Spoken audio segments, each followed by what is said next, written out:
त्र्यंबकेश्वर मंदिरातील VIP pass प्रकरणी हायकोर्टानं फटकारलं। याचिकाकर्त्या ललिता शिंदेंना ठोठावला 1 लाखांचा दंड, तर दंड 4 आठवड्यात भरा, हायकोर्टाचे आदेश।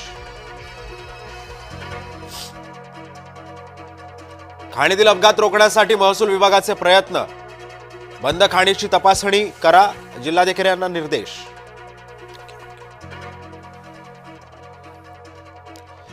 बेताल आणि बेफाम काँग्रेस नेत्यांची मुक्ताफळं सुरूच। वडेट्टीवार यांच्यासह खासदार प्रणिती शिंदे यांची वादग्रस्त वक्तव्य।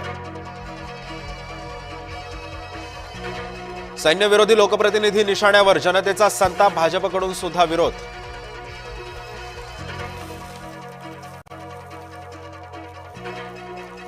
अजित पवारांविरोधामध्ये आता छावा संघटना आक्रमक। अजित पवार यांच्या विरोधामध्ये संघर्ष करणार, विजय घाडगे यांची जाहीर भूमिका।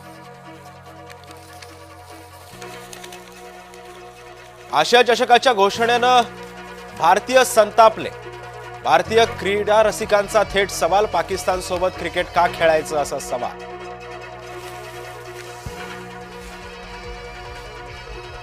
मनोज जरांगे आजारी पडले, पोहोचले आंदोलनाआधीच सकुंड रुग्णालयामध्ये दाखल। मुंबईत होणारं आंदोलन अनिश्चित।